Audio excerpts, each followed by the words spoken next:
coming soon to this theater.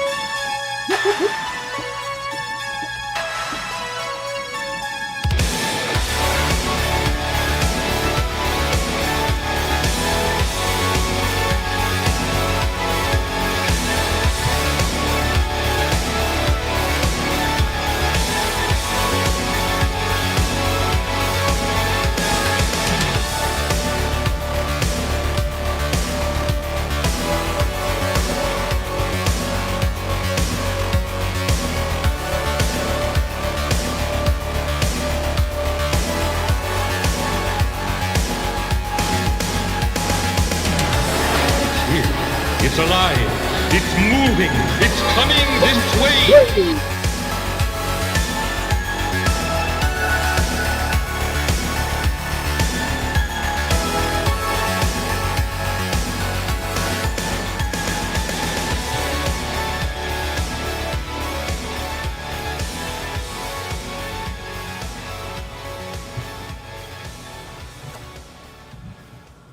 What is up, everybody? Welcome to the Horror Movie Club, the club where, what do? We watch horror movies, B.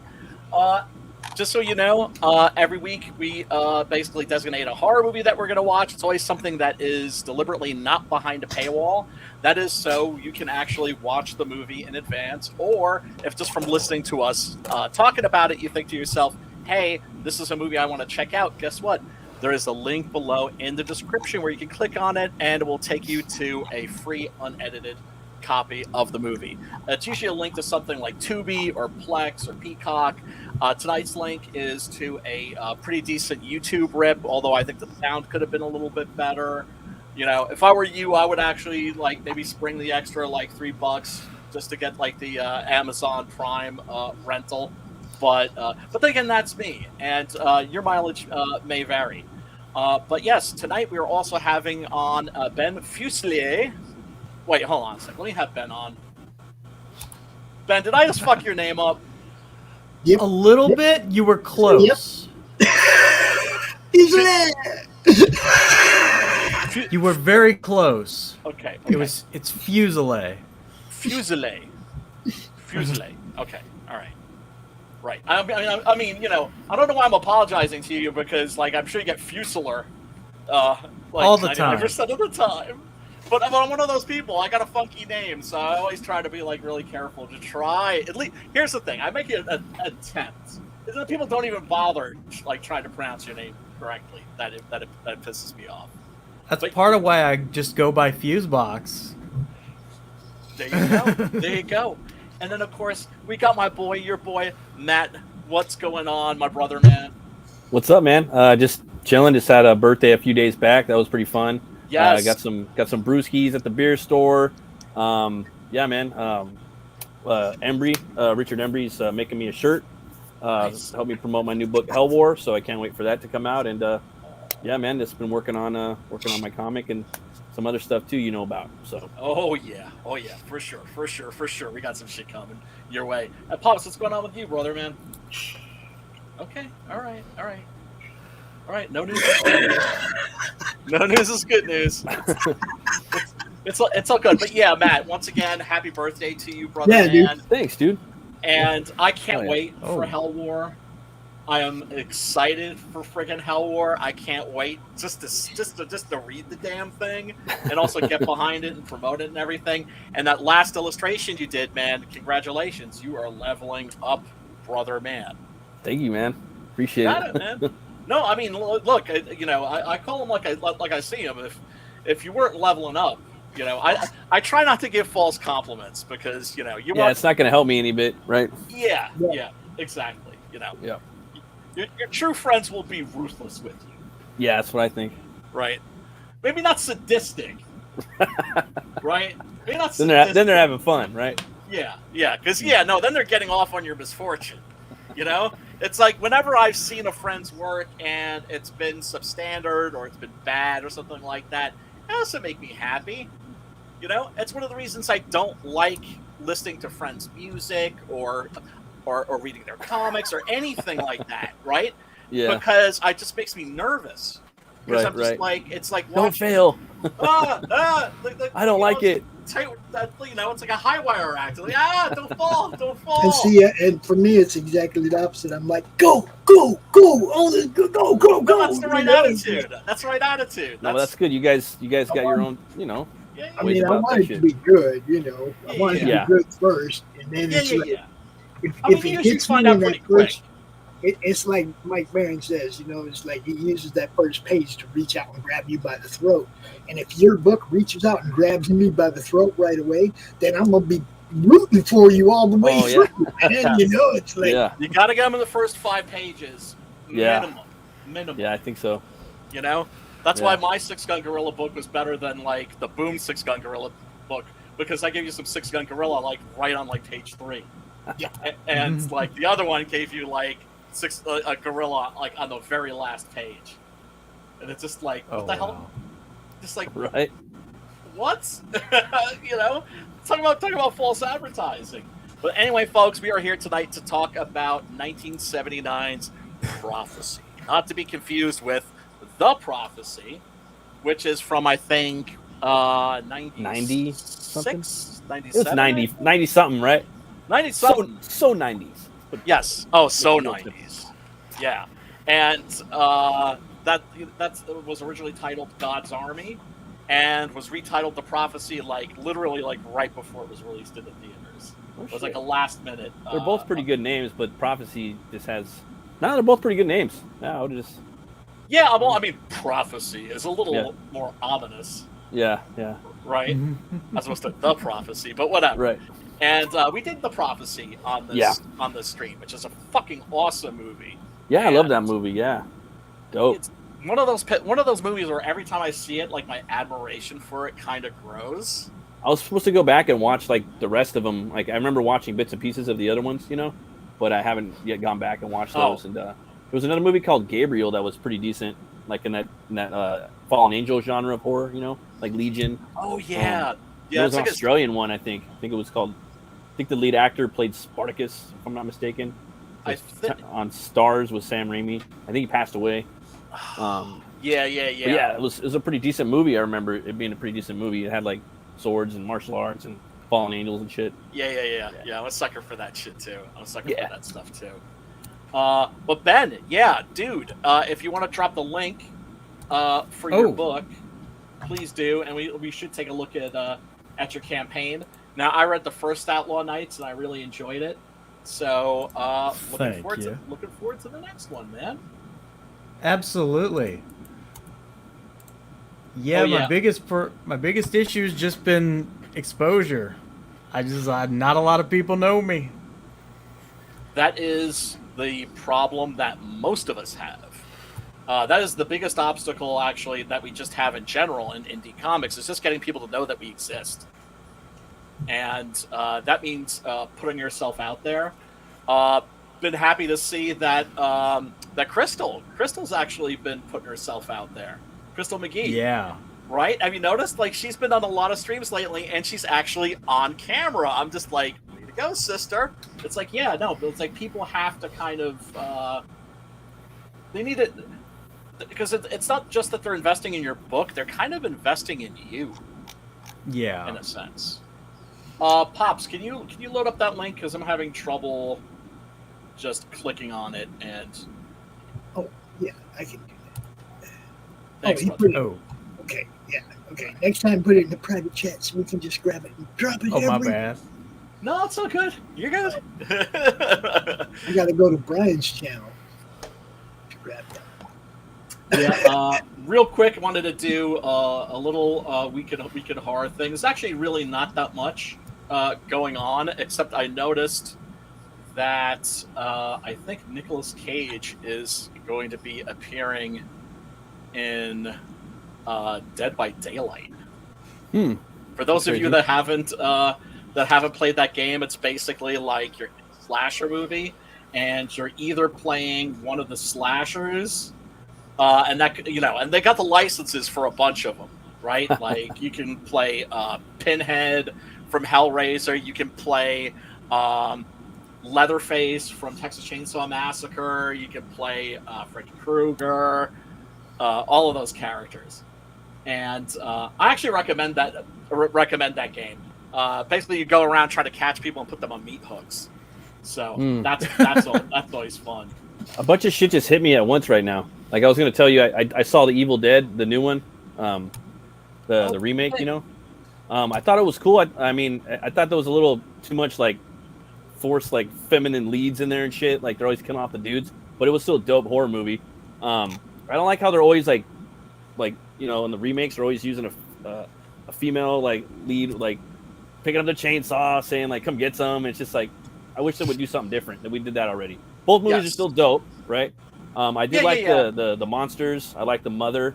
I like the whole like Jumanji aspect that they did in this one, where each chapter like you kind of see like the demon that they're going to turn into as it plays forward. You know, they haven't done. Oh, that and before. The Necronomicon, dude. In the Necronomicon itself, the design of it, the way it has teeth. And it's a new one, and so there's 3 different ones, so it's still canonical with the first one. So I did like that. And then I just got an epiphany right now.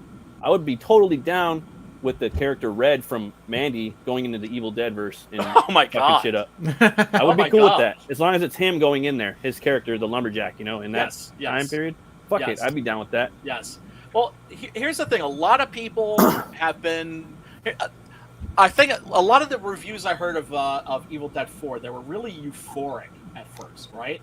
Yeah. And so when I saw it, I was like, oh... Like, that wasn't as good as maybe I was expecting, but what part of Evil Dead 5 don't you understand? Yeah, and, like, you're not going to reinvent the wheel or anything, and, like, I'm not going to have, like, you know, as long as it's entertaining and they you know, the right people are producing it, which would be, you know, like, the 4 Amigos that did the first one, which they're all pretty much there. And then well acted, cool set, they're bringing some new stuff to the lore, which they did, you know, with the new Necronomicon. Again, you know, And I liked how they changed into the different villains or the different demons. They showed the demons in the illustration, you know, and then they would turn into that one, you know. So I kind of like Jumanji, like a new chapter, like this is what's gonna happen. So that was dope. And I also liked, you know, as opposed to the tape recorder, you had the kid that was a DJ. Yeah. And had like the records that were printed like in the 1920s, and he was just like. Yeah. I guess Bruce Campbell was one of the fathers on there or something like that, lending his voice. He was one of the characters, allegedly. Yeah, I have to go back and re-listen to it. I didn't pick up on it that quick, but he is an actor, so. Well, yeah, but also it's just like you're gonna piss off the fans if you don't include him in some capacity. Something, you know. I mean, he was in the other one at the end. He's just like groovy, like just pops up. But. Say hi to another Matt in the chat. What's up, Matthew Boyce? How you doing, brother? What up, Matt? Oh yeah. Anyway, real quick, I just want to take a look because I haven't seen this yet, but this is a trailer. Are you getting audio on this? I'm not. Nope. Not yet.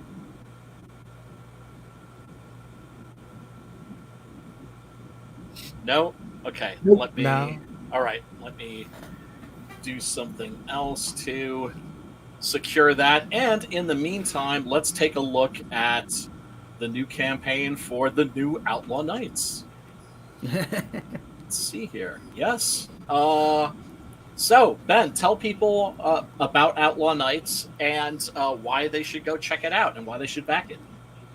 Absolutely. Well, this story takes place in the 31st century. Humanity has begun colonizing into outer space, and history is very much repeating itself as the nations of Earth are all at each other's throats, competing over territory and resources. It's a chaotic time period, and I was very generous here because we're about 10 years in the wake of World War III. Now, keep in mind, I wrote this before World War III was a possibility. So... Right. Before we were in the beginnings of World War III. The preamble. And so basically, in this time period, piracy is on the rise. Crime is booming. And so in the midst of all this, we've got our main character, Cyrus Lawson, he's had a very rough upbringing, so he's settled in a small, out-of-the-way colony called Therese, and he joined the colony guard there, kind of expecting to be like a small-town sheriff. You know, he wasn't expecting a lot of trouble.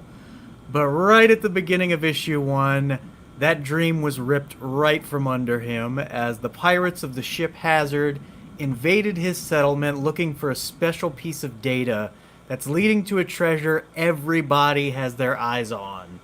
So, without giving issue 1 away, push comes to shove, our boy is kidnapped by these pirates. And so now he's got to learn how to survive in the underworld and kind of get over his very rigid sense of morality, because he's going to learn that, good and evil aren't as easy to recognize in times like these. Right, especially when you're dealing with pirates. Exactly. Yeah, so what kind of tiers do you have? You've got, let's see. You got, we should take a look. Let me blow this up a little bigger. There we go. Art's looking badass. Of course, saw a little bit of our man Sim up above. Yes, indeed. Sim did the second half of issue 1, because I think I've told this before, but like our artist on issue 1, halfway through he vanished off the face of the earth. That's right. Like, it's not even like he didn't ghost me or anything. It's that he just vanished. Like, nobody's heard from him. It's bizarre. Like, he just got disappeared. Yeah. Like, I don't know what happened. He's probably stuffed into like a suitcase that's like in a ditch by the side of a road somewhere. It's possible. But what happened? Sim, being the man's man that he is, does what he does and came to the rescue. Absolutely. She got issue 1, 2 in digitally, right there. Yes, absolutely. Some of us, some people in other parts of the world don't want to pay like $50 for fucking shipping. Yeah, it's true.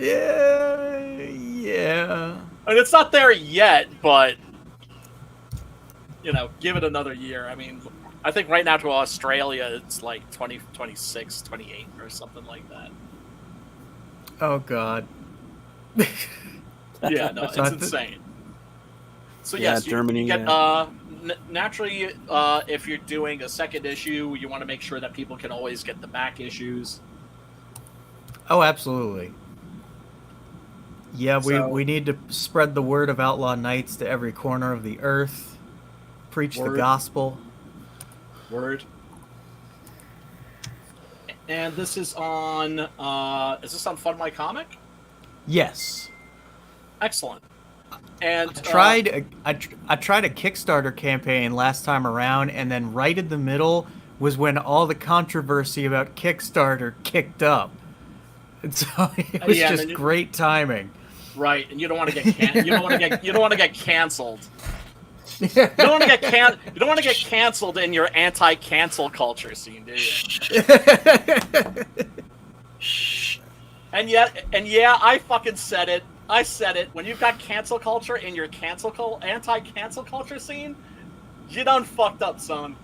When your anti-culture becomes cancel culture, you forgot about anti-cancel culture. But yeah, so you can get both.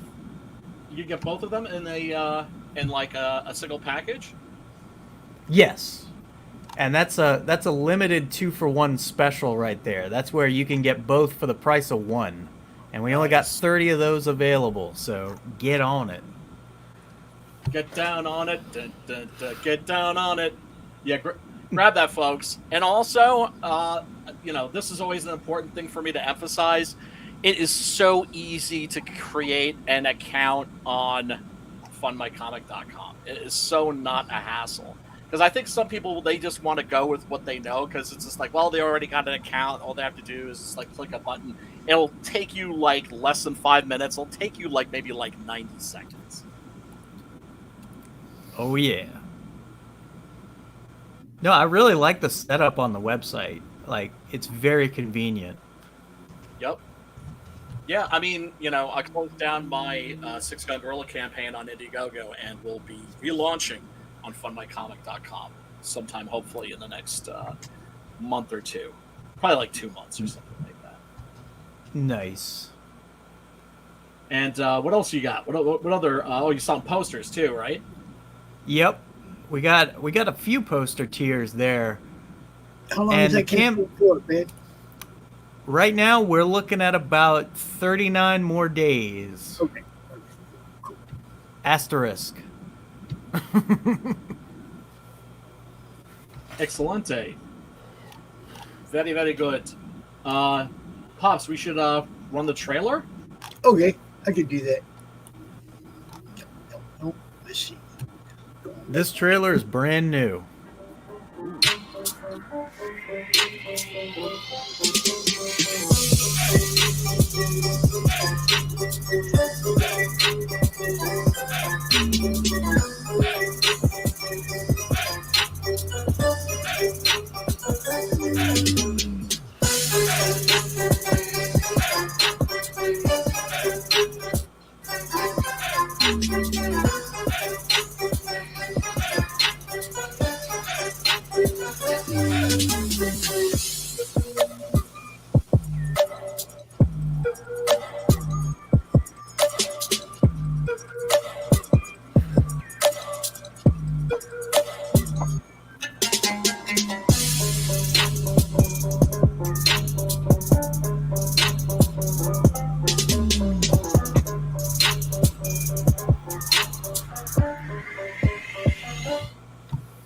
Bitchin'.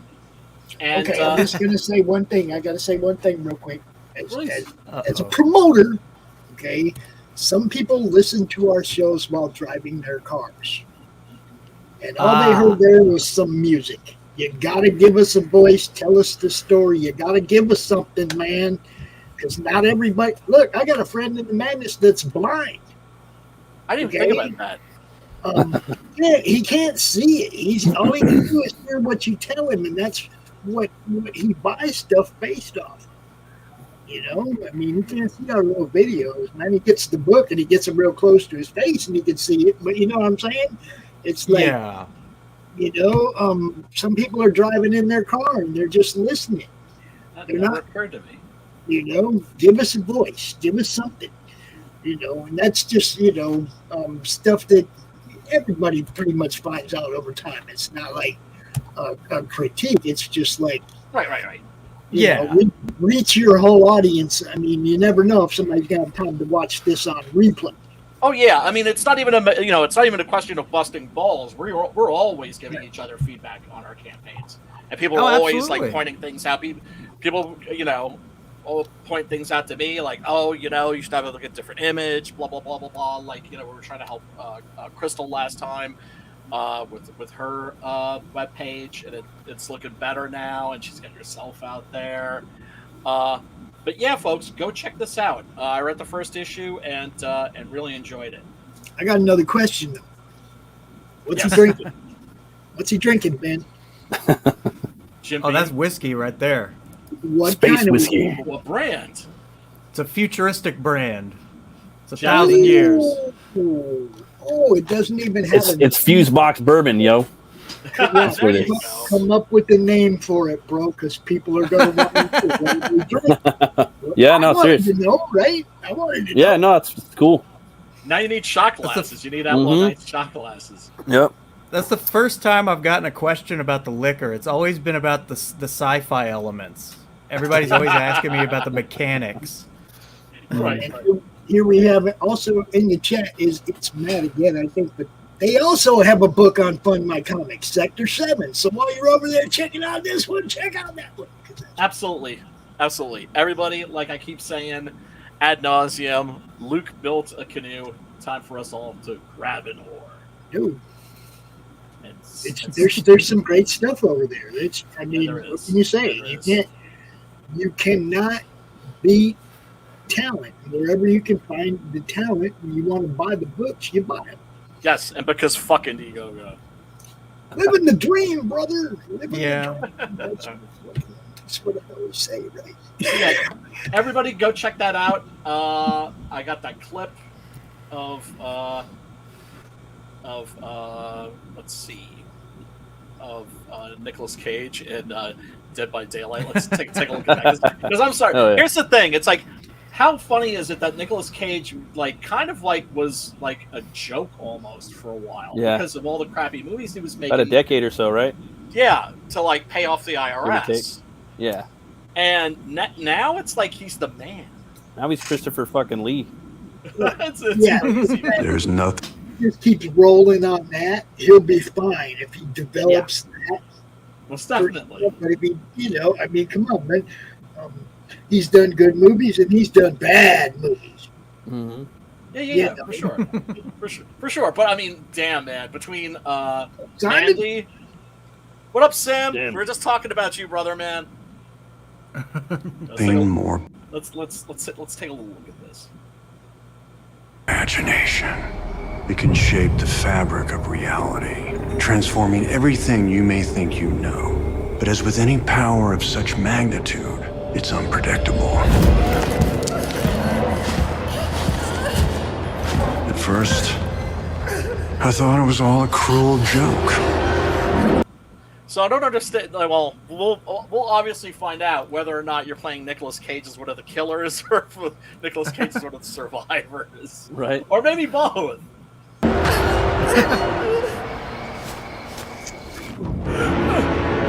Did my last performance attract a force of great cosmic evil? Truth is, none of that matters now.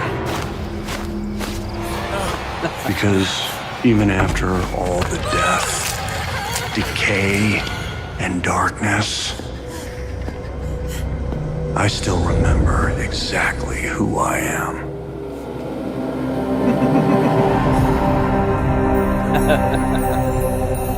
I like how they made him look how he looks like now, you know? Yeah, for sure. He's starting to look. He's looking better too, you know? Oh, for sure, without a doubt. Now, one of the things I love in that game is, of course, I prefer playing the killers, right? But it's funny because I can't help myself. I start acting. That is to say, really? I start, because I think to myself, like, it's part of my responsibility is to entertain the other players. Okay. So if I'm playing Leatherface, I have to act like Leatherface. Oh, yeah. Right?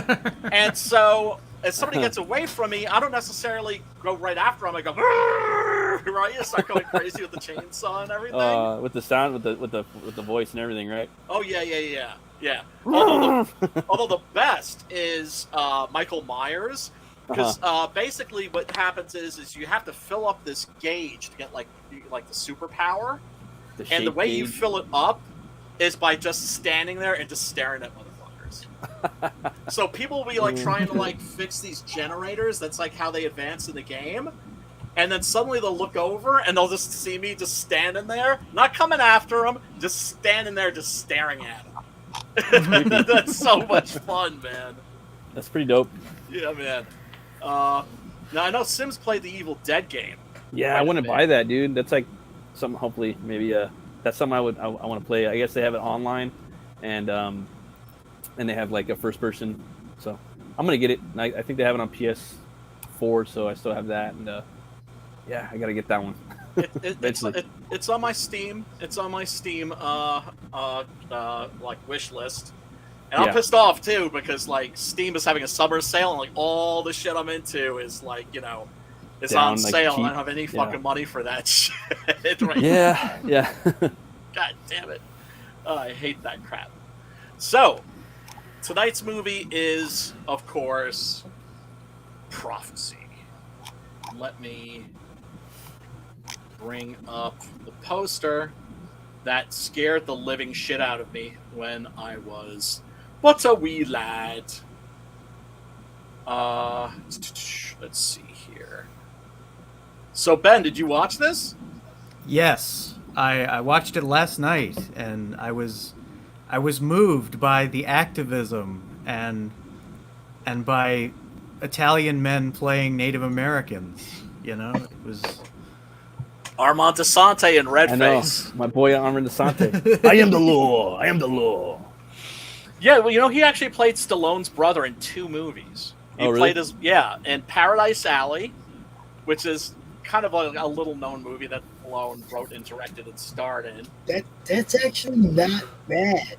No, it's good. I liked him in the Odyssey as a kid growing up. Like, I love. He was me great. too. I loved the Odyssey. That shit was badass. That was a great adaptation. Not the best TV movie. Yeah. God, when he goes into the underworld and the shades start coming at him. It's dope, dude. I want to go back and watch it again. Oh, it's so good, so good. Yeah. That was a 2-part miniseries, right? Yeah, maybe even like. Oh yeah. I felt like it was like a whole week. You know, it was really good. Yeah, it was awesome. And one of the things you can always say about Armando Sante is the guy is nothing if not intense. Mm-hmm. He always brings a lot of intensity to his performances. Let's see. Yeah, oh no, this is actually a piece of fan art. Oh, really? That somebody did. Be creepy. Yeah. Now this is I think this is the first place I saw this image. Mm. It's a newspaper ad, right? Dope. And what's so creepy about this is that you see the monster, but you see the monster in utero. Mm. Right? Yeah. You see the monster like in its mother's womb. Right. Right? It's in there cooking, and it can't wait to get out and start ripping motherfuckers to bloody shreds. And let me share this commercial, which they're two commercials that really fucked me up when I was a little kid. One of them was for the movie Magic with Anthony Hopkins, right? Where you have, because it's narrated by this ventriloquist dummy that looks exactly like Anthony Hopkins.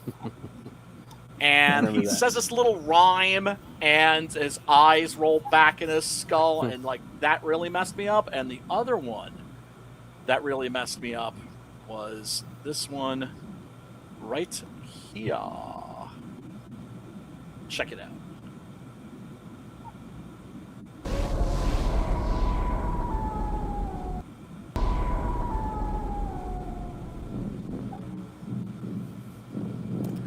It is not the offspring of witchcraft or Satan.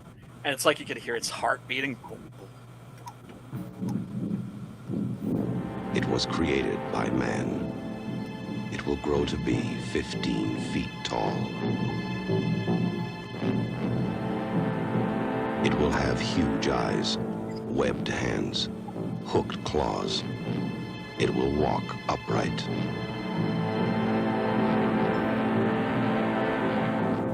And it will mindlessly, mercilessly kill every living thing it meets. That ain't no lie either, because you'll notice the monster in this isn't exactly eating what she kills. Right. Prophecy.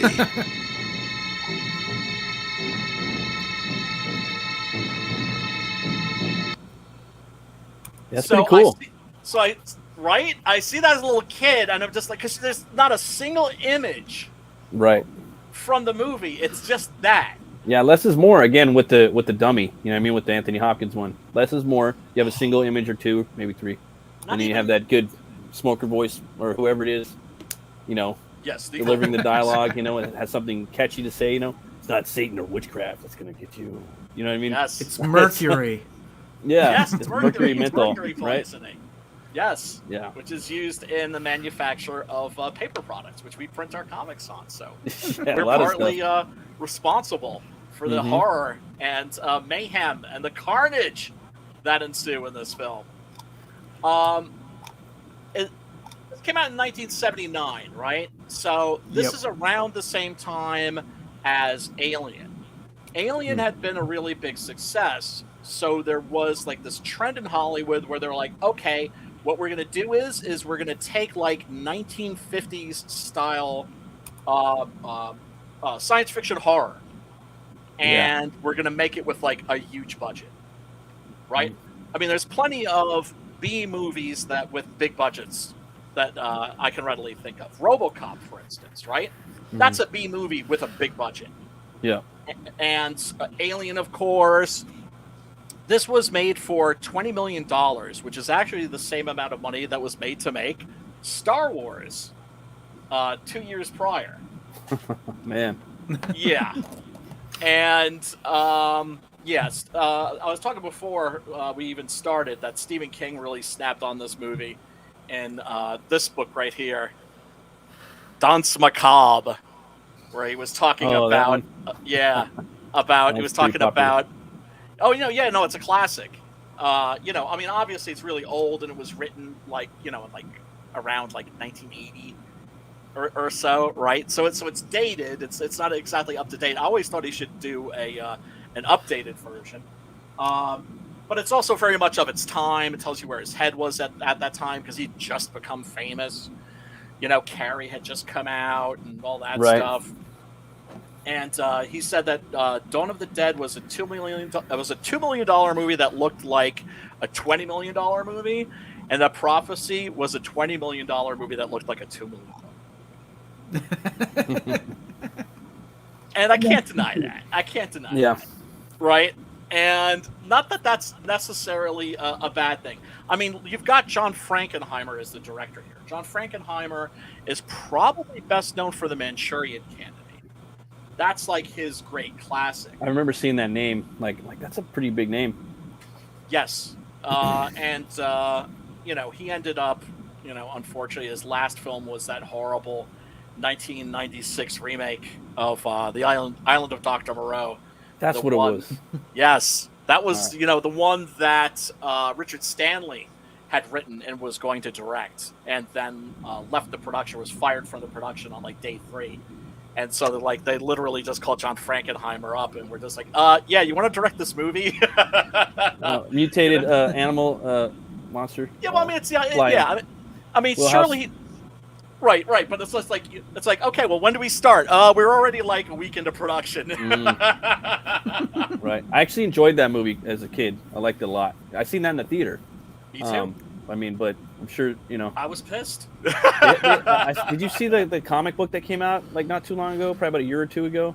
An indie, I don't know what company, it was Dynamite or someone, but or a crowd, I don't know. But it was an indie. Oh, dude, it looked badass. The Island of Monroe, and really good art. It's always been one of my favorite stories. The original, it's actually not even a short story. It's more like a novella. It's about 50 pages or so. And H.G. Wells is one of those writers that is very misunderstood, in the sense that people always just think of him as a science fiction writer. But you'll notice that all of his most famous science fiction stories, they're also horror stories, right? The Time Machine has got the Morlocks. The Morlocks, yeah. Right? War of the Worlds not only has... the invading Martians, but the Martians unleash this red creeping stuff, right? And the Invisible Man, of course, also very much a horror story. He was a guy whose head was in science fiction, but whose heart and balls were in horror. Horror monster. Yeah, sure. What I like, one thing I did like about this movie was it just kind of shifted gears. You didn't really know where, you're thinking it's going to be, because I didn't see the trailer. You're thinking it's going to be probably something, to deal with, angels and demons, probably, right. Something like Christopher Walken's movie, but it's not. No. It's right here. You don't know. You think it could be a demon or something that they unearthed. You know what I mean? And there's going to be a prophecy of said demon. That's what I was thinking. You know what I mean? So. Yeah.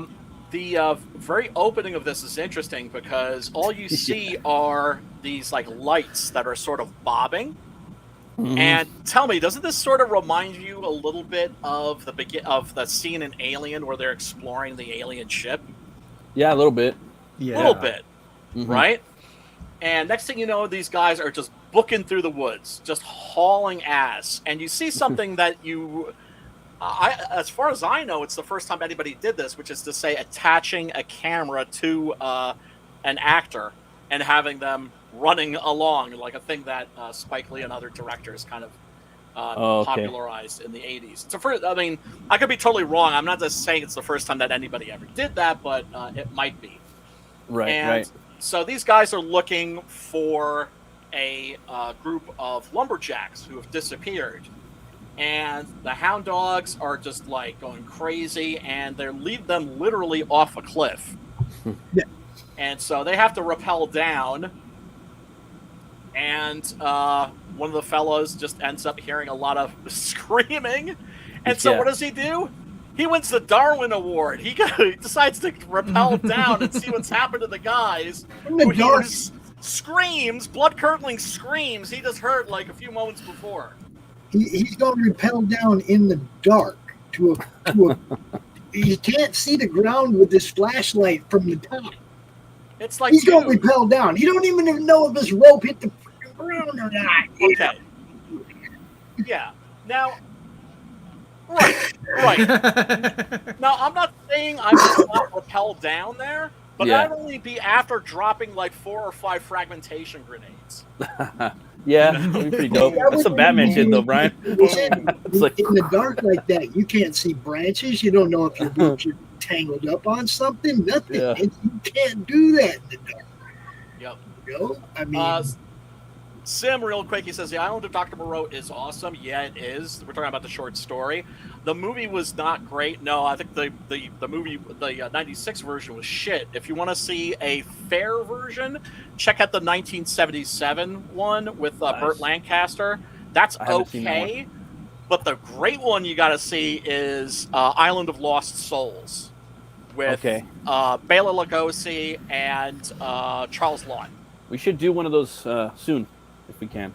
Oh, for sure. I'd love to do that. Yeah. And they should remake that movie. That would be a dope movie, or that story. Don't remake it, just fucking make it right, you know? Oh, it was actually a childhood dream of mine to like. Oh, yeah? yeah. It's a sweet. Director version of that. One of these days, I would love to do something with it in comics. But yeah, this fool just goes right down there and discovers that his friends have been brutalized and mangled. And that, of course, the thing that's brutalized and mangled them is still hanging out and is about to brutalize and mangle his ass. And we got like this nice montage, right? Beautiful like nature photography in this movie. This movie's shot in Maine, which is just absolutely stunning. And there's a dead dog. Is dead. Yeah, that was brutal, dude. That was a brutal way to open the movie. Pretty fucking and they were metal, playing gory, they were playing like happy music over this part. Yeah, I remember that. Off-putting, very horrific. Well, yeah, that kind of got me into it. I was like, okay, this is some fucking horror right here. Off-putting. Yes, and because what the music that you're hearing is the music, classical music that Talia Shire's character is playing on her cello. Yeah. And but yeah, so yeah, no, it's like, because it's a very pastoral kind of lovely scene with like badass carnage. Yeah, dude. So it's look at that pumpkin head, dude. Oh man, you see that? Bash. Yeah, it's like took a big bite out of the homeboy's helmet. Man. Pumpkin head right there, dude. Oh. Yeah. The monster in this really fucks people up. Dude, he before I forget, he bitch smacks this one guy at the end. It's like, that guy flies so far, dude. Yes. Oh, we're gonna take a look at that. Style. Yeah, we're gonna take a look at that because man, is the one of the things Right? Yeah, you had to get that in there once at least. No, I can. When I was watching this, I was thinking this is in my head. This is the prequel to Rocky. Yeah, right. She's in college. No, this is how she would have been if she hadn't grown into a bad bitch later in the Rocky series. This is who she would have been. She kept being Adrian. Yeah. This is her. Well, see, I thought of it as like she gets, because of the mercury poisoning and all that, that's what causes her to become shy and demure, and she quits the cello, and she goes to work at the pet shop. Right. Man, you're pregnant. Yeah, it gets Rocky a turtle. Now, the main thing we talked about before the show is like the pacing of this, man. It's like I sent Brian a message on Facebook. I don't know if he got it or not.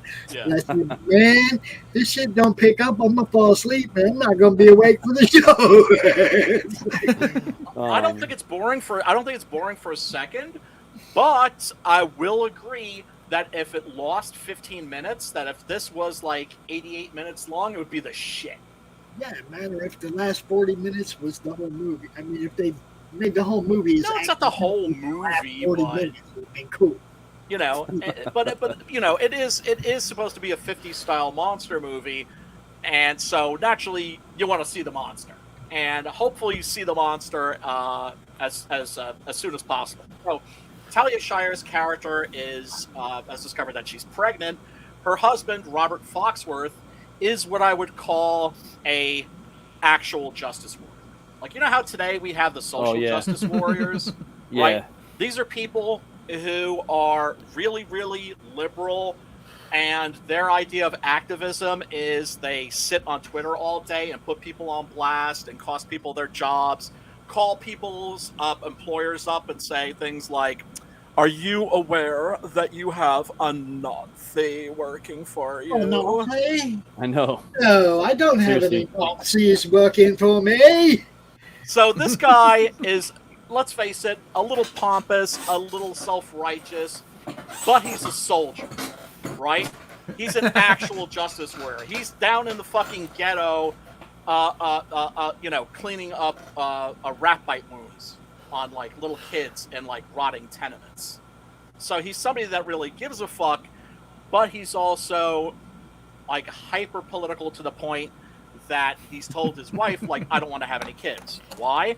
Because there's too many people in the world. And then she finds herself pregnant, and she's happy about that, but she doesn't know when to tell him, and that becomes something that's really important in this. This was back during the first wave of climate change stuff in the 70s. Well, this was because you have to understand what subgenre prophecy is in. Prophecy is in the eco-horror subgenre. That was a subgenre that started in the 1950s with movies like Them, right? Or movies where like radiation creates monsters. Godzilla is an eco horror, right? Another movie that we covered on here that's a piece of shit you shouldn't watch is Frogs. There's another one that came around this time that wasn't very good called Day of the Animals, where something happens with the ozone layer that turns all the animals psychotic. Toxic Avenger. No. Well, that don't really count, but right. But you get what I'm saying. In other words, man is fucking with nature, and nature fucks back. Yeah, exactly. And there are consequences. So, actual justice warrior, Robert Foxworth, is approached by a friend of his, and he's just like, yo, man, this is something you could do. We can actually make a difference, right? Where these Native American peeps that are trying to protect their land because it's just been sold off to, like, a paper mill for, like, 100,000 acres, right? And they say the land is theirs, and they've got a blockade and everything. They're keeping the lumberjacks out. And, the Supreme Court's, said, like, no, that's bullshit. The land belongs to the company. Indians got to go. And shit is tense. And so his friend from the EPA is like, yo, dude, I need you to go down there because you're actually good with people. Like, he has empathy, right? And empathy is a leadership quality. And so he's like, it's like, you're always bitching about how, you feel like you're like Sisyphus rolling the stone up the hill, just have it rolled down, how nothing you're doing is really making a difference. He's like, hey, bitch, go down there and you can actually make a difference. And the place is freaking stunning, right? I mean, this is freaking God's country. And then, of course, you see like the logging from the paper mill. And there's actually a scene in this that's really cool where you see exactly how paper is made. Yeah. Right? Where you see it starting in one machine and they see the machine next to that and the machine next to that. Right? I like the part where he dresses dude down about how much paper his report's going to go. Yeah. He's just like, yeah, you're bitching about the paper, but yeah, what are you going to write your 100,000 page report on, bitch? I thought they did a good job too. Yeah, it's Richard Dice. They did a good job too, still like of keeping it close to the chest of what the monster actually is. So for me, I've gone from demonic entity. Now I'm going into this is Native American skinwalker. This is exactly what it is, or it's a fucking Wendigo. You know what I mean? It's a cryptid. It's not a fucking. What it turns out to be. I got a good job. Grizzly bear. That's what I got.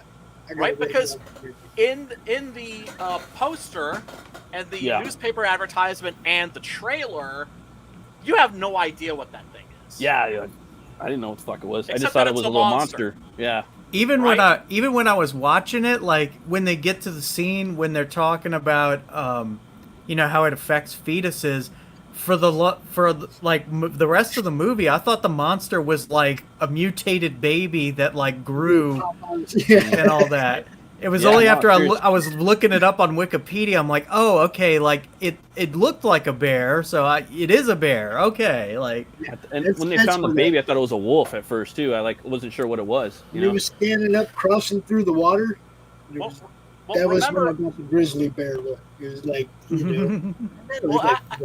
actually, you know what the monster in this reminds me of? It reminds me of, like, you know when people put on those, are wearing those, like, those foam dinosaur costumes? Yeah, like running around and the top is kind of flopping around? Yeah. And then they kept the grit, like, you really don't see it like until the end. They fully show it. It has that Harvey Dent Two-Face. You know what I mean? They just show the fucking style. They just show the Elephant Man, like the Elephant Man, like the big fucking mutated, radiated side of his face most of the time, which was another thing which I applaud them for that too.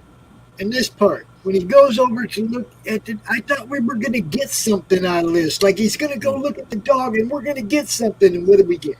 No, he just sees the dog being airlifted. By the way. I mean, he even walked away from the car. Like Jurassic Park to some raptors. He walked away from the car like he wasn't even going to get in the car. Like he was going to go check out what's up with that dog. And then maybe they edited that out, or who knows. Now you can tell just from looking at that face, that's a good boy. Yeah, he's like, oh man, bloodhounds are like one of the cutest breeds, man, because they got those wrinkly faces. You know why they have those wrinkly faces? Evidently, when they go down to sniff on something, all the wrinkles pour forward, and that helps with with them capturing the scents. Evidently, that's crazy. Yeah, it is. When I found that out, I was like, "Really? That's why they got those stretchy faces?" Okay, I always thought they were adorable.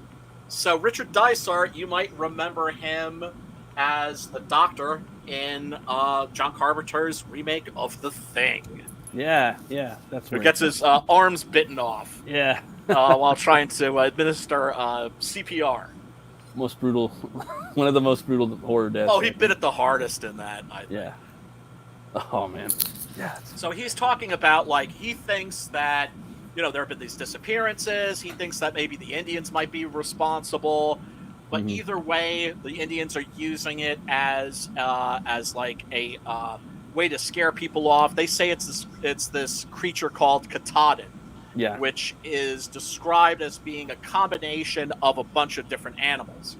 Now, if you're a sick freak like me and you've studied monsters all your life, you will know that the ancient versions of monsters were usually chimeras of some kind.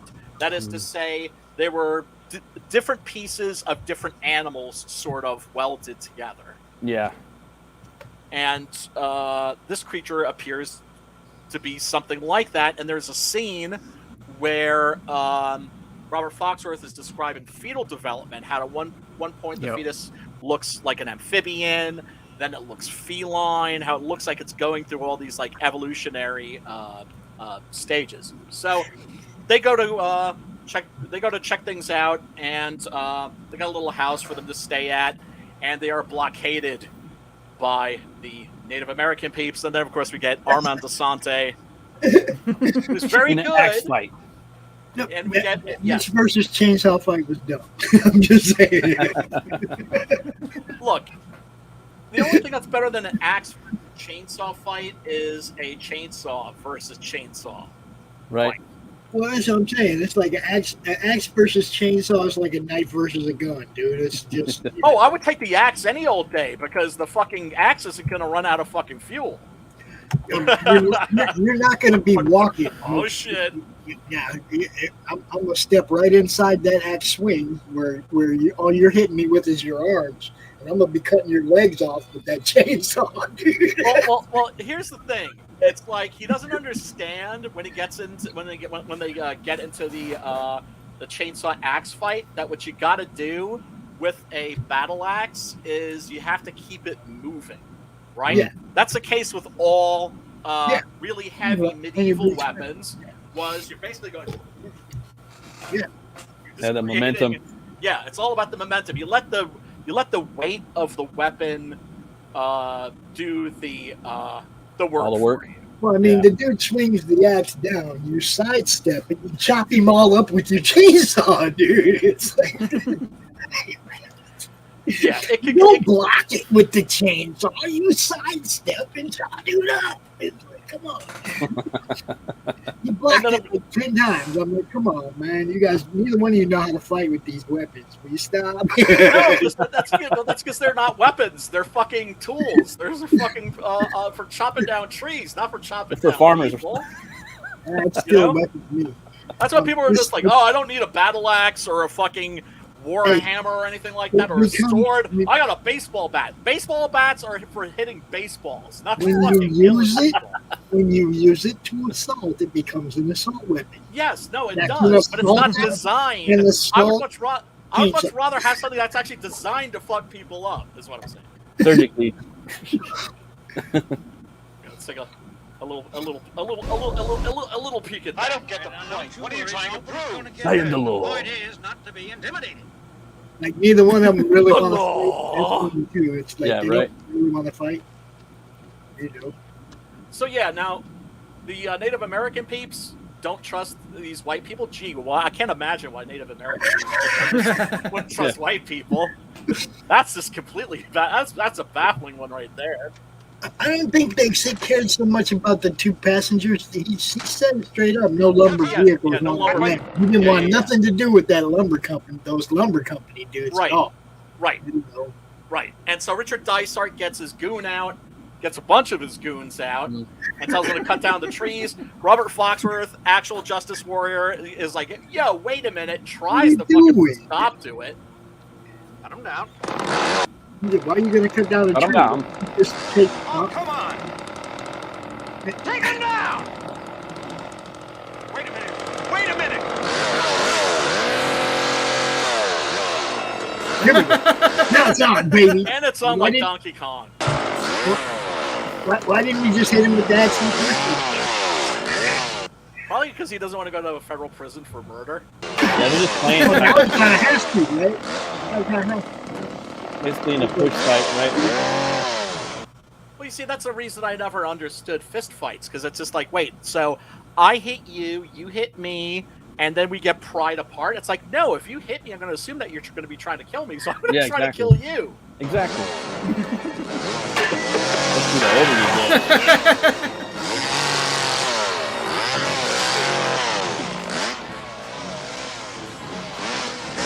Just looks down like no big deal, right? Now, how do you not pay attention to like a chainsaw axe fight? You see what I'm saying? Oh, there you go. Nutsack. Oh, doink in the face. Oh, dude. Now this is gotta be hurting. This is the moment that makes me think, like, maybe were they thinking about making this like in 3D? Right? Because this would have been great in 3D. Yeah, this shot cool. right here, and that would have been a very 1950s thing to do.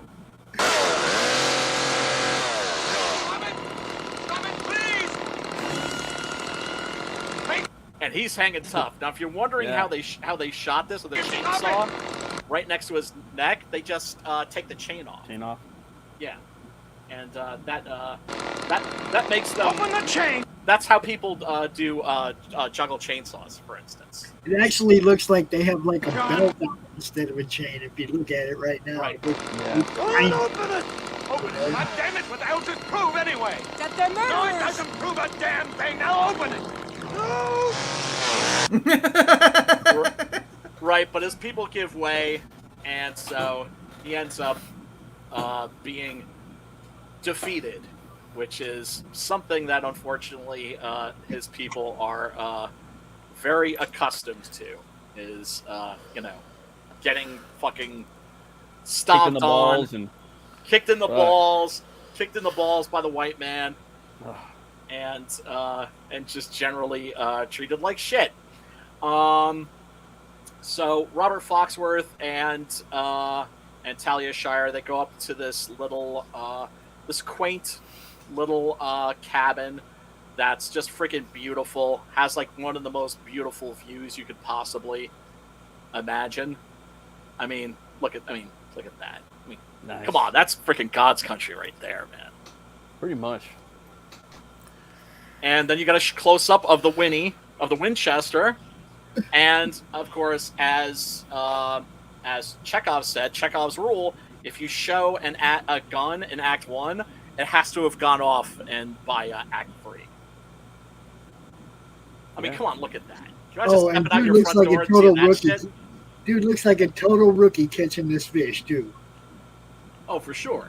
Like he looked like this might be the first fish he ever caught. And then he sees like a gigantic salmon. A giant salmon. Yeah, they make it look giant. It doesn't look. It just looks like. No, it's the camera trick. Yeah. Right, and it's not like beyond belief. It's not like when they find that fucking tadpole. Yeah. Right. It's just a big ass salmon. That's all. Yeah. And all I could think about was the origin story for Cyberfrog. And keep in mind also, it's not like the general water that's really poisoned. It's this one spot. Yeah. Right? It's this one spot, and this ain't that spot, but it's close enough. And so they cook up the salmon. That looks tasty, by the way. I'm a salmon steak. Yeah, man. And that becomes important. That becomes important that they eat that fish, and then a tripping raccoon. Yes, and then after the chainsaw fight, what do we get? Because I'm sorry, Pops, I don't understand. Yeah, I can understand why you would want to see like the monster a little sooner, but I also don't understand how you could think this movie's boring. Because you go right from like a chainsaw fight to a fucking The first hour was like, come on, can we get on with it? And then it picked up good. It was like real action packed at the end, but it was like, man, can we get on with it? I admit, I'll be the first one to admit. Go sit in front of a fireplace, and they're could have lost 15 minutes. Could have lost 15 minutes. See, I mean, that had no purpose in the movie whatsoever. No, well, it does, because it's establishing the fact, right, that she's still trying to tell him, like, hey, I'm pregnant, but she's afraid to. And then, of course, then she finds out that she's eaten this contaminated fish, and that he may be carrying a monster inside. That never got resolved, by the way. No, it's not meant to be. That's for part 2. Right, but also it's not meant to be. It's supposed to be kind of like, okay, well, what next? It's just like, well, these. Did you guys ever see consequences? What was that? Did you ever see It? Of course. That's the sequel to this. Pennywise. So yeah, Robert Foxworth goes out to investigate a scratching sound and finds this very adorable-looking raccoon in spasms. You don't look adorable, man. I just love how it runs up his leg here. You can see that the footage footage just kind of sped up. Right. Here, watch this. Whoa! I love the sound effects in here, dude. It goes after her. The killer raccoon. They had a $20 million budget. They better have some fucking good sound effects. Yep.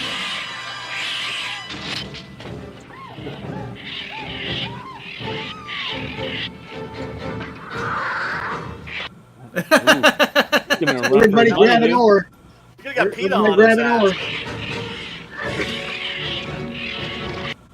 Yeah, so he does battle with this freaking raccoon. With an oar, dude. With an oar.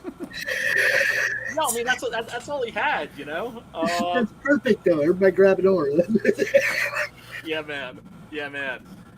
And, it's, you know, an indication that things ain't all right. And, you know, it's interesting watching this. I remember hearing a story from my brother when he was living in Florida. In Florida, believe it or not, they have panthers. What? Yeah. Yes. They have. I think panthers. they're a subspecies of cougar, I think. Jaguars, Really? I think. Jacksonville. Yeah, I think the Florida panther is a subspecies of mountain lion, I think. Oh, wow. Oh, okay. Yeah, I did not know that. But anyway, what was disturbing as fuck was that they had found one of these Florida panthers that had died from mercury poisoning. And then they realized it died from mercury poisoning because it ate a raccoon, and the raccoon had been eating the fish. That makes sense. So that was an indication, like, oh shit, it's like it's that far into the ecosystem, where it's not just the animal that's eating the fish that's dying; it's the animal that's eating the animal that's eating the fish.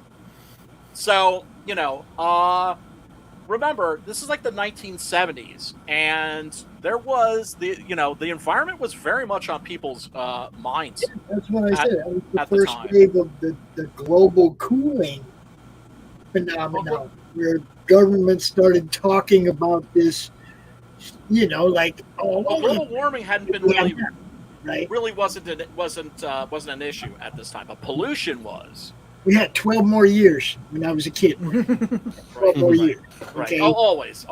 Okay. You know. Right. But planet was cooling. We were headed for another ice age. That was the shit they were feeding us when I was a kid. Oh, well, dude, you have to understand also that every generation since the first generation has been predicting the apocalypse. Yeah. Okay, it's always the end of the world.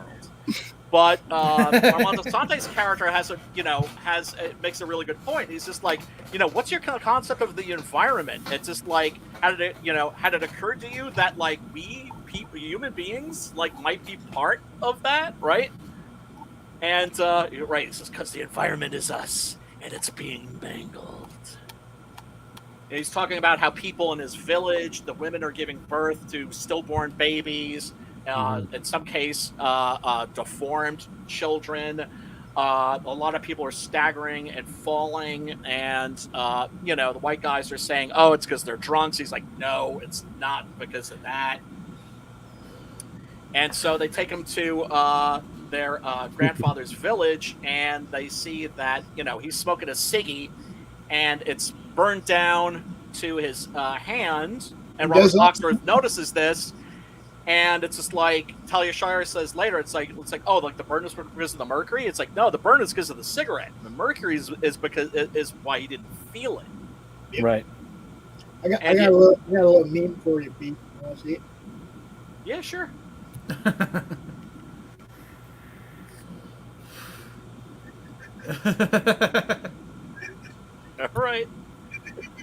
All right. Hit us with some QAnon, why don't you? Oh, I should use that word. So here, like the actual life experience. That's all I got. No, I hear you. I mean, I believe that global warming's for real. I mean, when it's like, this last winter, when it's like fucking 80 degrees out in January, something is up. That's all I'm saying. So then he notices that the roots of the trees are all fucked up too, that these are supposed to be underground and they're above ground. And then they find a gigantic fucking tadpole. Right. It's Cyberfront. It has to. That Jim Henson tadpole. Yeah. Actually, it's a Tom Berman tadpole. Tom Berman was the special effects artist on this. And when it came to like, you have to understand, I was a monster movie kid, so I knew all the special effects artists. The hierarchy went like this. The hierarchy went like this. At the top was Dick Smith, right? His shit always looked the most realistic, right? Below him, Rick Baker.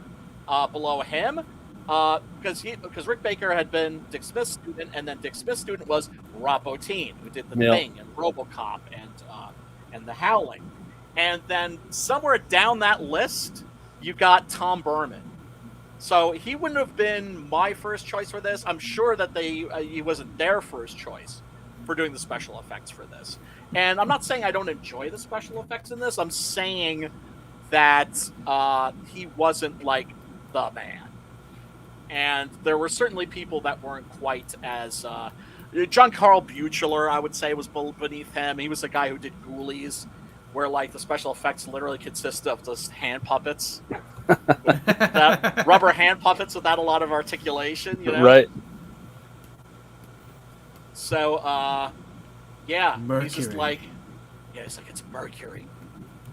And he mentions that it's a mutagen that jumps the placental barrier, concentrating in fetal blood cells where it adheres to the DNA and corrupts the chromosomes. Freakism. Freakism. God damn it. Yeah. So now Talia Shire is just like, oh shit, like, you know, He should have figured out by the fact that she was repeating that one part like 3 times that she was probably pregnant. He's completely oblivious, and she makes a point of that. She's just like, I've been trying to tell you, stupid, and he's just been like, and then he admits to it, like, yeah, no, I've been, you know, yeah, he was just like, he was remaining willfully ignorant the same way that Richard Dysart's character. Like when he owns up to what he's done, yeah, you know, he's just like you didn't know about this. He's like, I didn't want to know, and so he got it pretty bad too. Yeah, oh yeah, he did. Yeah, he did. Consider right there. Shit, we didn't get to see shit. No. Mind you, of course, this is 1979, rated R movie. You could have like some bloodshed and shit, but you were going to see him like ripped in half, which is what I wanted. Right. Yeah, that would be pretty dope. Oh, damn. For sure. And then, of course, we come to the camping family. And one of my favorite scenes, what can I say? Let's take a look at this. All I gotta say is Cocaine Bear ain't got shit on this. Oh, not even close, man. Fuck that shit. Well, that's the thing, too. Cocaine Bear, that's my idea of a fake cult movie. This is an authentic cult movie, although it's basically a $20 million B movie. It still has its heart in that same place. It doesn't pretend to be anything more than it really is.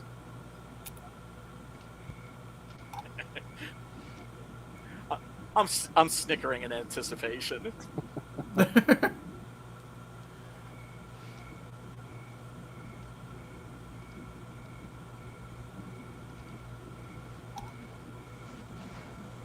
Yeah, it gets zipped up in there, all nice and tight. Just your face sticking out.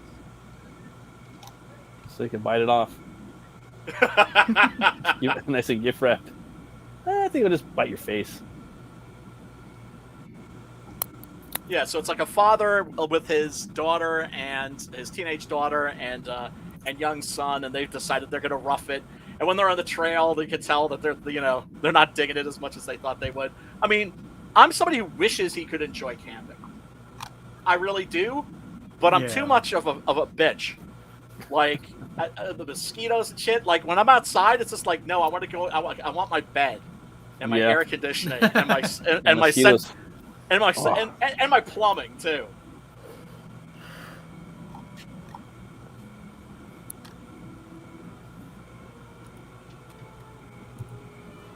Dreaming sweet dreams.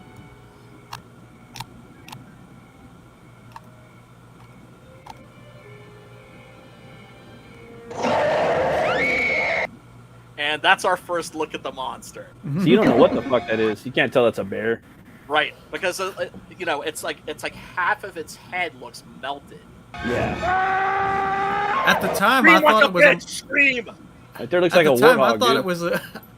Yeah, at the time, like because of our main character when he was describing the fetal stages, I thought this was a baby Native American that had mutated and turned into a giant monster. Snap. Yeah, I thought it was a skinwalker the whole time, or a Wendigo. That's what I thought.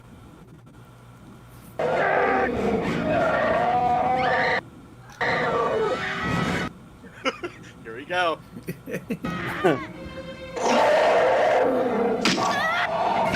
That's what you get. That's what you get. That shit's funny as fuck. Pit smack. Or bear smack. I just love it because he's just hopping around like he's in the potato sack. Yeah. Right? No, there's a couple scenes in there that got some knee smackings, dude. For sure. That one and the one at the end. He's like, just smacks that fool so far. Yeah, man. Well, I mean, getting slapped by a bear is going to be bad enough. Getting slapped by like a 15-foot tall mutant psychotic bear. See, now that was one. You couldn't do better than that. 57 minutes into the movie, I finally see it, and that's what I get. Are you telling me that you didn't get a pop out of this? That this didn't make you fucking laugh until you pissed yourself? It was like, ow! Like a fucking pillow, dude. There's no blood on the feathers. There's no, you know what I mean? Pops him like a zit. Exactly. Blood should have been everywhere, man. I got pops on that, yeah. Too. Should have been a little bit of blood and maybe a little guts squirt out the side.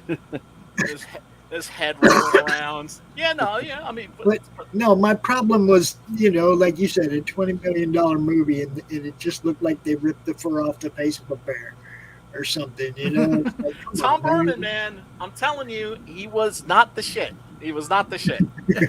he was the guy that you got because you couldn't get Rick Baker, and you couldn't get Rob Bottin, and you couldn't get... we want not Rick Baker. He was down your list, is what I'm saying, because I'm pretty sure that everybody else must have been busy while they were doing this. Mind you, this is, at its heart, a B-horror movie. It's just a B-horror movie on a $20 million budget. Do you guys choose which people are going to be victims as you watch the movie? Do you go, oh, that one's going to get it for sure? Yeah. Oh, that one's going to... Everybody does. Everybody does. Okay. Yeah. The helicopter pilot... Goner, see ya. Indian chick, I knew they were done.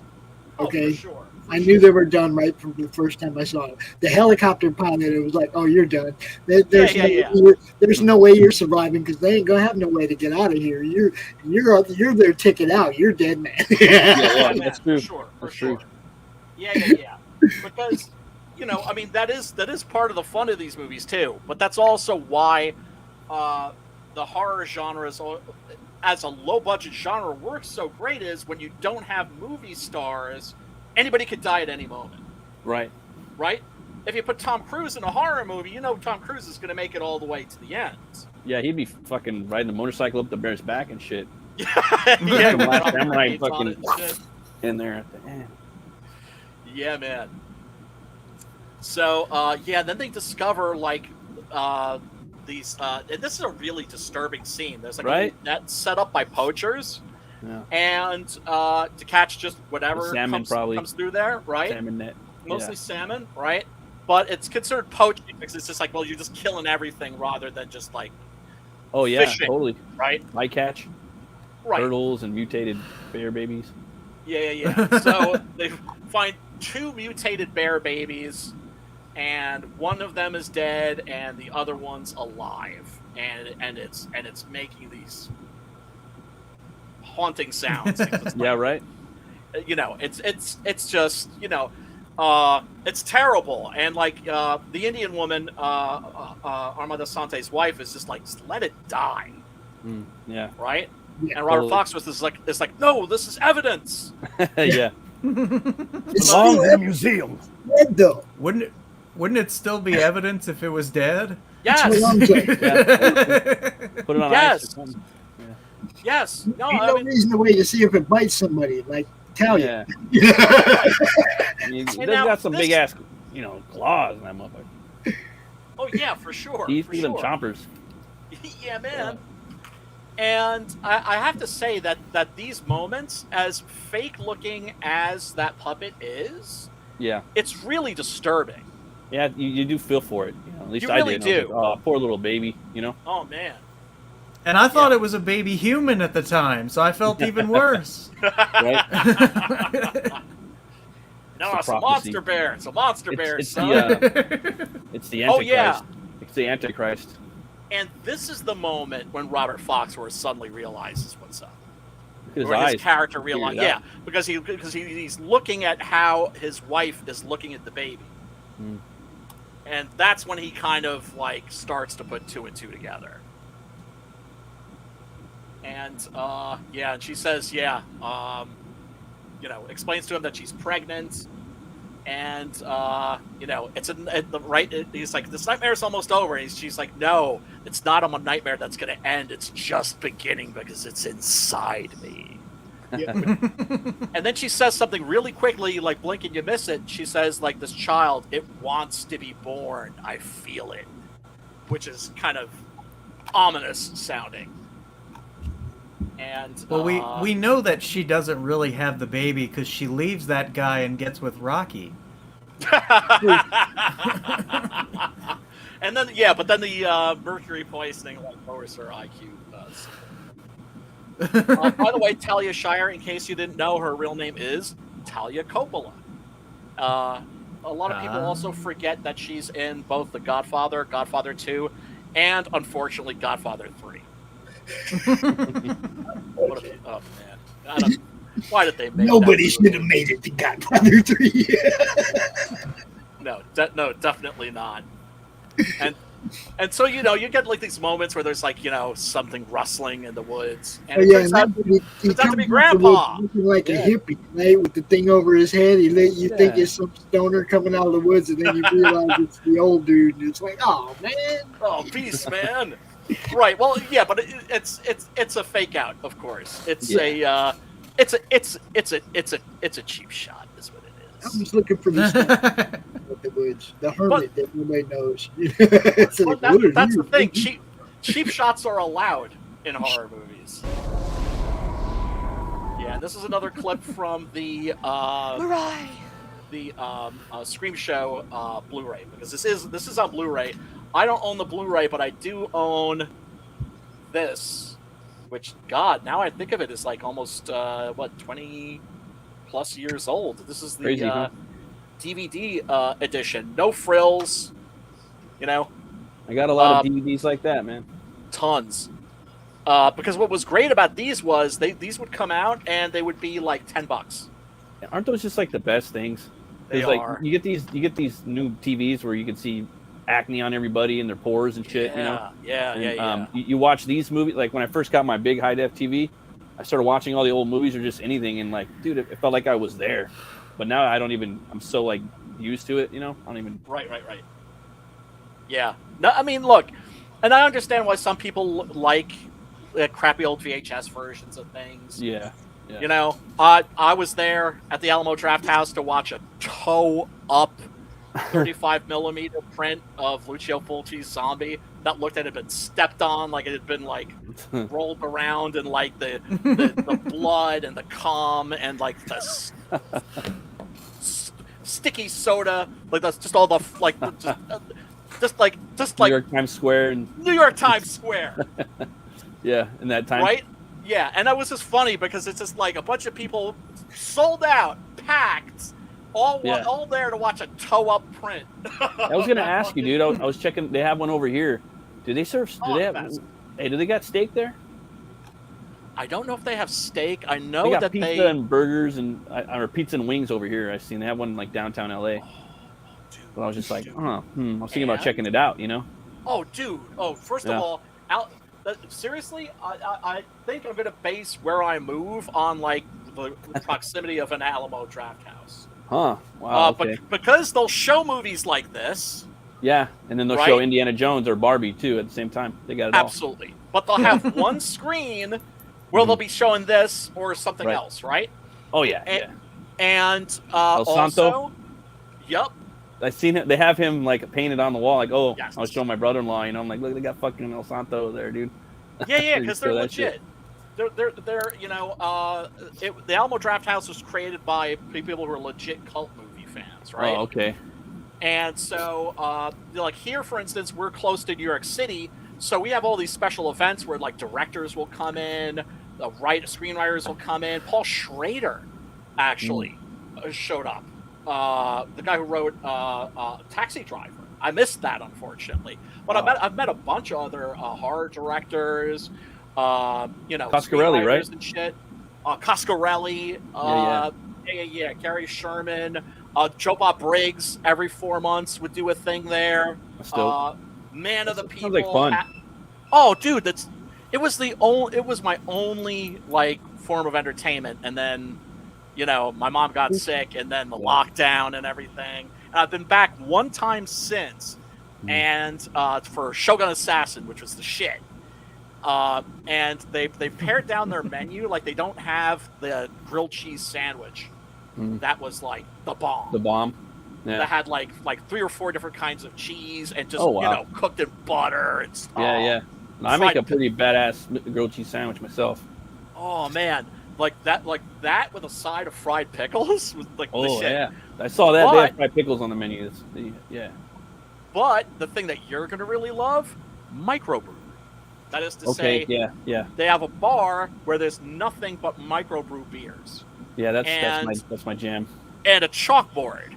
And of course, whenever I would come in and I would see all this shit, what do you do when in doubt? Ask the staff. What do you like? The beer snobs, they'll tell you. Yes.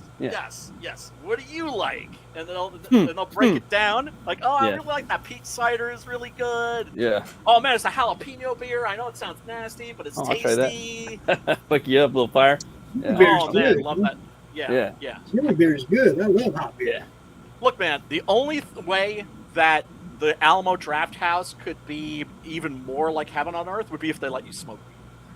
That's all I'm saying. They just need a weed lounge. It'd be all good. Well, remember Vaughn talking about how they gotta make the Alamo Hash House.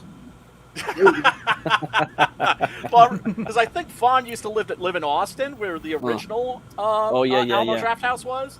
And he was talking about how, like, in the summer they would do like drive-in outdoor screenings, and how he showed up as Edward 40 Hands. He had a 40 tapes to each. But man.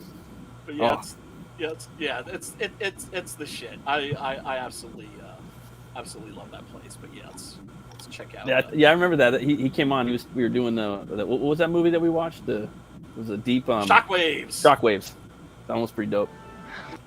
Oh yeah, I mean, one of the best zombie movies ever made. Yeah. And then Kane Wiederhorn went and made one of the worst zombie movies ever made, which is Return of the Living Dead Part 2.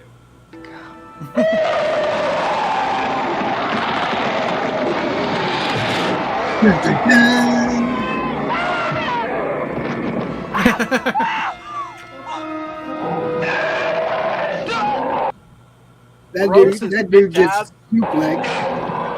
Big ass bear, dude. It's a big old animatronic, though. I give him that, you know. Oh yeah, no, I mean, look, I love the monster in this.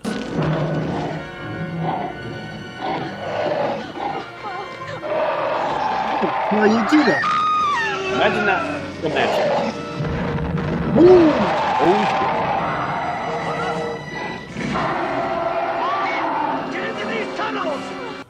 Yeah, it's worth mentioning. Yeah, there are these tunnels that are underneath the village that are kind of like, you know, honeycombing the village. The tunnel! Get into these tunnels! I love the music too. That.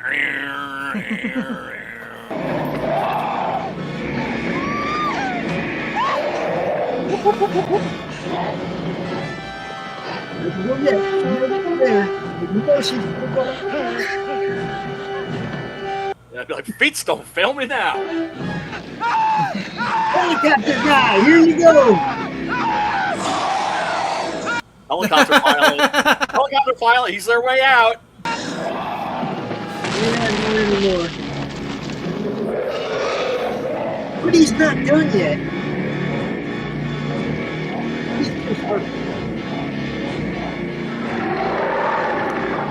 I was yelling at the old man, like, what are you doing just standing there? Yeah. Like, well, I mean, he's out of his mind. He's menthol for the mercury poisoning. Smoking menthol.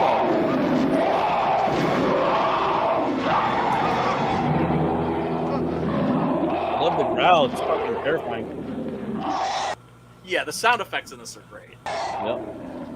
And right there was like, oh, it's just a badass motherfucker mutated bear. Okay, I'm on board with this. I was like, okay, I got it.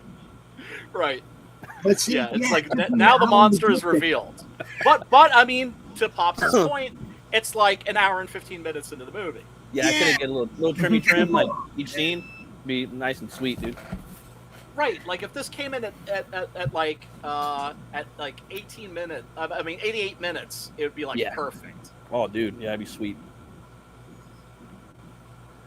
So yeah, everybody, if the movie that we're talking about, Prophecy, if this sounds like something that you would enjoy, and I think if you love monster movies, you will enjoy this. Check out the link below. You can click on it, and it will take you to a free version of the movie. And we are going to get back to also Ben's campaign. We're going to have to plug that again real quick. Everybody, go check it out. I've read the first issue. I recommend it. I enjoyed this. I enjoyed the first book. I don't see why I wouldn't enjoy the second. I intend on backing it when I'm no longer a broke-ass bitch. Retail bundle. I totally get that. I have been broke for way too long now. I'm going to give you one more little piece of advice, man.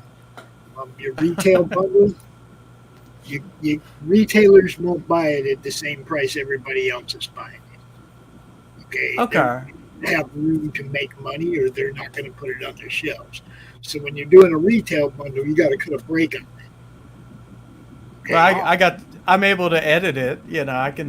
That's do what that. I'm saying. I'm just saying, a retailer's coming in there looking at how can I make some money off this.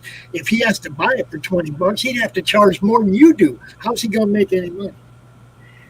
Well, it is the best comic ever made, so There you go. You still have to charge more for it than you do. There's no retail action there. Right. There's nowhere for No, I get you. So come in about $120 for $10. Yeah, I need to do a retail bundle. Like, I feel stupid that I haven't done one yet. I'm going to do one on the next campaign for sure. I got mine when Lucifer did that retail bundle, and I got all them number ones. Yeah, I never did that. Great idea, dude. I'm gonna do that and the digital one. It's just the way, like, we gotta build the industry back up, dude. This shit's fucking weltering. Any way we can, like we gotta value the next generation, bundles, digital, just anything to keep it going. Look, the collectible value of comics has to change from mainstream to indie because the mainstream isn't providing anything collectible. Okay, so you have to put your emphasis on your collectability value of your books. Which ones are limited? Which covers there's only 25 of these made. You better get one. You've got to add the collectible element into your indie comic if you want collectors to pay attention. Yes, because what is it that makes something collectable? It's scarcity, right? Well, it's not just the scarcity, but I mean, it's the popularity as well. That too. You know, Ed Gein is in its fourth printing on number one. Right. Okay, that means he keeps selling them out. Right. Okay, that means they're popular. Okay, and at the end of the day, I got a bunch of first prints of number one because I was on board at the beginning, and I wasn't a dumbass. I saw the value, the possibility that was taking off and becoming, valuable on the collectible market, which there's not that many indie comics that have crossed that bridge to collectible value in the comic in the collectible industry. Yeah, I mean, this is why I like to have specific, if I'm going to run a campaign on the trade paperback again, I always try to make sure the trade paperback has a different cover. Right, that too. If you're on a different platform, you make a different cover for that. At least one exclusive cover for every platform that you sell your book on. Yeah, but this is why it's also important for people like me that aren't collectors to also talk to collectors and find out what collectors want. Because I'm the kind of guy where it's just I'm happy with my trade paperbacks. Yeah, me the too. only reason I ever The only reason I just want the guts issues, for the most part. The only reason I ever bought back issues was just to read them.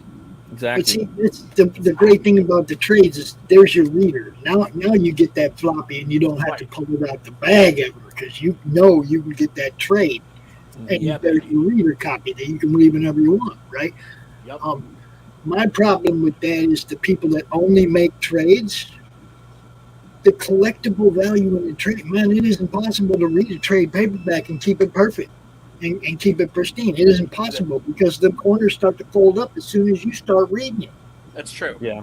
Yeah, some more than others. You got to give us a floppy, at least of the first, at least number 1, number 2, number 3. Give us a floppy. After that, if you want to trade out the rest of the way, who cares, right? It's number 1, 2, and 3 that have that value at the end of the day down the road. Hey, Chris. What's up, brother, man? Good to see you. Oh, Sim says, remember Jim Lee and Brett Booth did Kindred? That was a Dr. Moreau inspired. No, I'm not familiar with it. Me neither. Sounds awesome. Sounds like another book to add to the list of like 90s and 80s and 70s and whatnot books that I'm going to get eventually. So many of them. For sure, man. For Yeah, sure. don't forget the whole purpose of this is for, you guys want your comic to be remembered after you're gone, right? You want people talking about your book just like they talk about Action Number 1 or whatever, right? At the end of the day, that's what you want. Is legacy, legend. We want that outlives you, right? Yeah. Don't forget the collectors in this because they're the ones that are going to make you into that legend. True. Right. No, it's true. That's a valid point. Absolutely. But like I said, that's why it's important for non-collector guys like me, trade paperback kind of guys, or creators, because we don't think like that, right? So that's why we need to talk to guys like Pops. I like and get their input. Like for me and you, like we love to read the stories and then go back and we're gonna ref them. You know what I mean? Yeah. So like we need something a little more tangible, you know. Read the. That's not what Pops is saying. Right. You know what I mean? Basically, what I'm saying is that if you want somebody to you got to place that value. Yeah. No, I understand everything you're saying. Yeah. We're taking note of everything that you're saying. Yeah. Like Preston is a collector, and he had to explain to me. He had to explain to me why what the Brightwisers did was wrong. Oh yeah. Right? Like I legitimately didn't understand. I was like, boy, everybody's upset about this. I don't understand why they're upset. And then he explained it to me, and I was like, okay, now I get it. But I had to have it explained to me. That's what I mean. Like, I jumped on Lucifer's book right away, the first printing of number 1. I didn't wait on that until... I got 1 and 2. I don't have 3 and 4 yet, but... Dude, I didn't wait on that. I was like, I need copies, plural. I'd send you mine. I would send you mine, but I already sent mine to my extras to Preston, because he didn't have... 3 and 4. Oh, I'm gonna get it. If he likes it, he can send you yours back, or he can keep that. I'll send you one because. Yeah. And Pops, you're gonna get my my dead stop once I can actually send it to you. So once I can afford the postage. Oh yeah. Yes, hell yes. The die cut cover. Yes. Actually, don't worry about the postage quite yet, because who knows where I'm going to be. Okay. But just so you know, if I need reminding, be like, hey motherfucker, weren't you gonna send me that dead stop? I got a copy that's pristine, that hasn't been taken out of the bag, that has your name on it. As soon as I land wherever I'm gonna land, then I'll be like, okay, that's one of the reasons I haven't signed up for Fund My Comic yet, is because I don't want people sending books here 6 months from now and I'm not here. Right. Yeah, man. Just keep waiting until I land where I'm going to land, and then I'll sign up with my new address, and it'll all be cool. Things are going to start turning around pretty soon here. Oh, they will. It's just really, it's not really over rough yet. right It's only halfway. It's only halfway over. Yeah, so. and the thing is, it's just really rough right now. Everybody for a lot of people is struggling because the economy is for shit. It's Bidenomics. Kind of stems. All the shit rolls downhill in a way sometimes. Well. What's the first thing that goes? Discretionary income, right? Yeah. Right? People cancel their streaming subscriptions. The luxury stuff goes away. Yeah. The luxury stuff goes away first. Your food, your golf, your comics, all it goes away first, because the bills have to be paid. Dude, do you know how well we did when those Trump dollars, those Trump bucks came in? Yeah. No shit. We saw a lot of that. Yeah. People got that check. We're like, I'm closing down them campaigns. I'm back me some bucks. Leaf blowers. Yeah. So things are rough right now. Ben, once again, best of luck on this campaign. Everybody, go check it out. Link should be somewhere in the chat or the description. Or you can just go to fundmycomic.com. It is pinned to the top of the chat on the Madness YouTube channel. Thank you. It is in your chat, B, but it's not pinned to the top. You'd have to do that. Right. Because we are all about supporting our fellow indie comics peeps here, for sure. Because we are the future. I like it. Ben. Looks good, man. Yeah, it's fun space opera. It's fun space opera. Oh, and who's your new artist, by the way? My new artist, we got Juanito from Dwarves vs. Lions doing the interiors, and we got Marcos Martin doing the colors. Nice. Winning combination. Yes, and then of course you have Sim and the Mystery Man who did who split art duties on issue 1. Render Contender. Some 6 a.m. I didn't see that. One of my stretch goals is that I'm gonna get both 6 a.m. and Selena Hernandez to do some chibi stickers if we can get past the red line. Nice.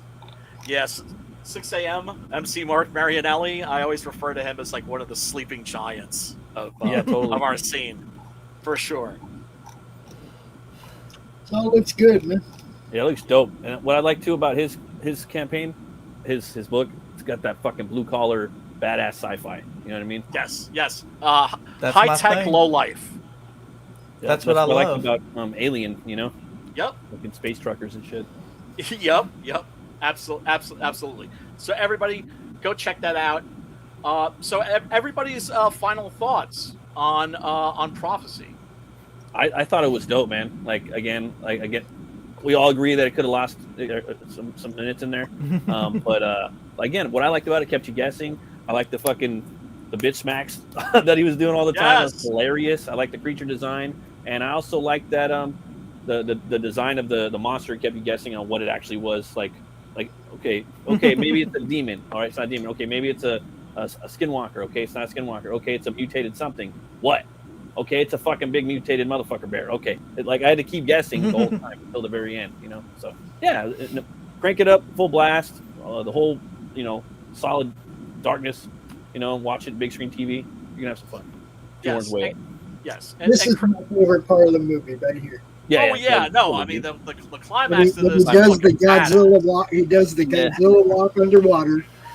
He does the Godzilla walk underwater, and he pops back up when he gets on this side. Well, it's great because he goes under the mist and into the water, and Robert Foxworth is like, "It's dead, it's drowned," and then suddenly, Armand Sante's got this look. He's not convinced. He's watching that water like a motherfucker.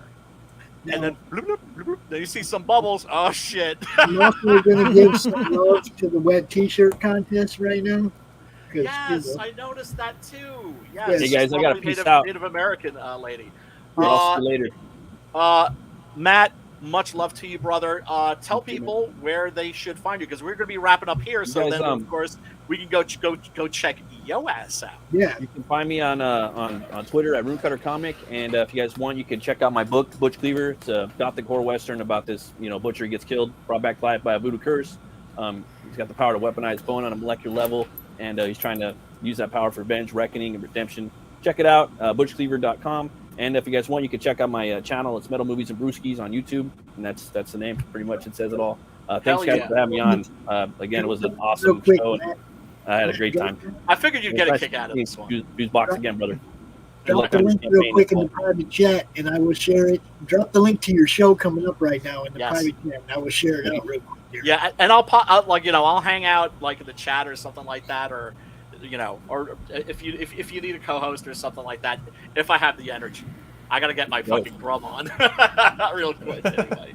But either way, I'll be watching. All right, brother. Right. Peace and love, brother. Peace, brother. See you guys. Peace. See you, sir. Yeah, man. So Ben, tell these fine folks where they can find you. Absolutely. Well, you can find me on Twitter at Knights Outlaw. You can also find me on Instagram at Outlaw Knights. And you can find me on Facebook under my real name, Ben Fuselier, Fuselier. And you can find me here on YouTube on my channel Fusebox. And check out Outlaw Knights. You will not regret it. Yes, I can second that. I can verify the man's claim. I appreciate the hell out of that. Oh, you got it, brother. You got it. I've got to have each other's backs. And Pops, tell these people where they can find you. Don't give that Loch Ness once. Go over there and watch Matt when we're done here. You guys can pitch me all the time on the Madness Comic Network or in the comic-related madness over there. Yes, indeed. Not sure what movie we're going to do next week, people, but I will be posting soon. We'll figure something out. But anyway, just want to thank you so much for hanging out. Smash that like button. Smash the subscribe, ring a ding-ding-dong with the bell for notifications. And Pops, you're going to take us out? I got you, brother. Okay, all right. Until next week, people. Peace. Later. Love and metal.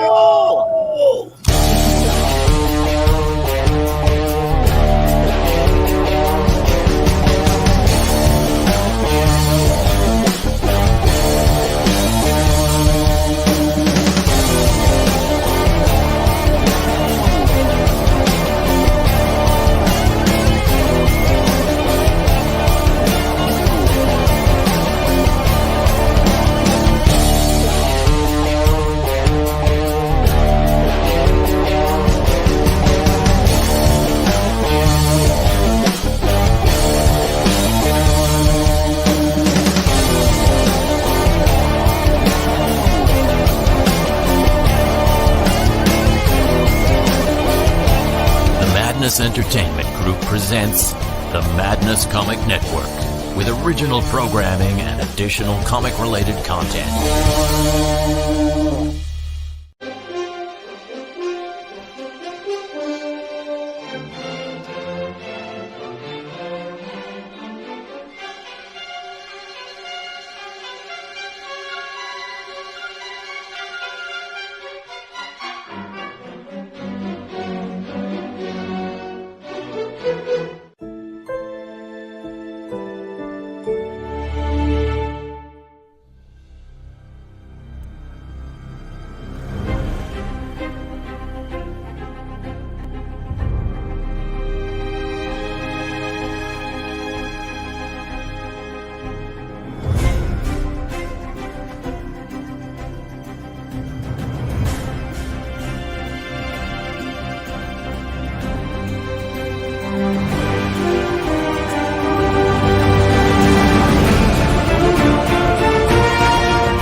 The Civil War was America's bloodiest conflict. Over 500,000 died to preserve national unity.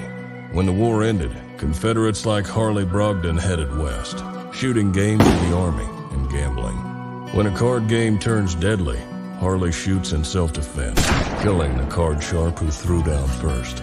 Wilfred Knorr, the card sharp's wealthy father, will stop at nothing to see Harley hang. Harley flees to Cobb's Gap, an old silver mining town at the foot of the Rockies. A remarkably peaceful town, especially after dark. But the sheriff harbors a dark secret, and no one dares go into the mines anymore. Cobb's Gap is full of secrets. People speak in hushed tones of something in the mine. Something worse than their cursed sheriff. Something even the Indians fear from the deepest pits of hell. Every secret will be exposed.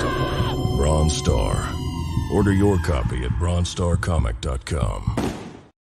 Comic Books for Kids provides comic books to kids in hospitals and cancer centers across the U.S. It's a place where we can all work together to make sure every child has a comic book. 100% of all proceeds go towards the kids. It's about making a difference, and while they're in the hospital, allowing them to fly like a superhero, battle dragons, or rescue teddy bears. We are in every state in the country and now support over 160 hospitals. Every month, we add more. Visit cb4k.org.